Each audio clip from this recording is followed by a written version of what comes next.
This diagram illustrates human time as a way to grasp large numbers. If you count backward 1 million seconds, you land about 11 and a half days in the past. 1 billion seconds takes you back exactly 32 years. But 1 trillion seconds? That pulls you back 31,000 years, long before human civilization even existed. On the morning of June 12, 2026, a company called SpaceX began trading here at the Nasdaq. In the very first second of the market opening, the owner's net worth instantly crossed that trillion mark. Elon Musk now holds more wealth than the total GDP of most countries. If you take the net worth of the next 4 richest people on Earth, the founders of Google, Amazon, Oracle, and Facebook, and combine them, that total is still smaller than what is held by this one man. This bar chart shows a clear disconnect. On the left, SpaceX enjoys a market valuation of $2.2 trillion. On the right, the company's actual financial performance for 2025 shows a net loss of $5 billion. In just 3 months of this year, they lost another $4.28 billion. That trillion-dollar status does not come from liquid cash or profitable fundamentals. It is a manufactured number on a screen, created through a specific 3-step financial playbook. The first step relies on the castles in the air theory of stock valuation.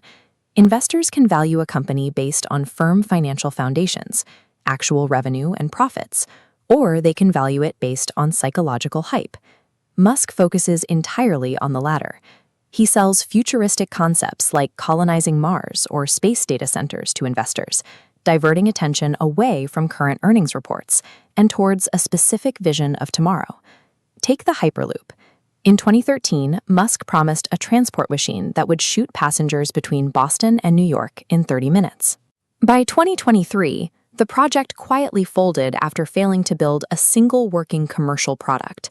The pattern repeated in 2015, when he claimed Tesla would have fully autonomous self-driving cars on the road within 3 years. 11 years later, a fully autonomous Robotaxi still does not exist. In traditional markets, failing to deliver a core product sinks a company's stock.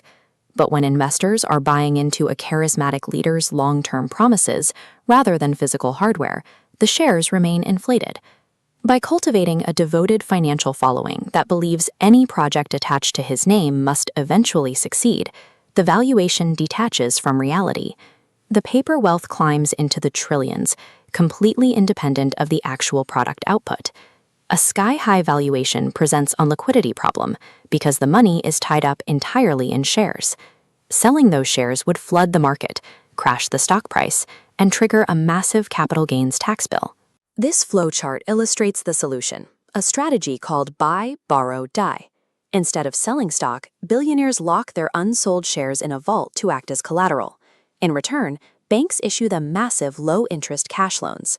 A standard salary encounters immediate income taxes, but because borrowed money is legally a debt, not income, the loans pass through without triggering a single cent of tax. Between 2014 and 2018, Musk's wealth increased by nearly $14 billion. He paid just $455 million in taxes, an effective rate of about 3.2%. A typical working citizen pays between 20 and 30%.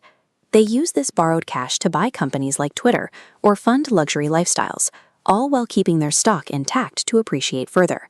The state collects pennies on the dollar, leaving the general public to shoulder the cost of public services. This entire system is fragile.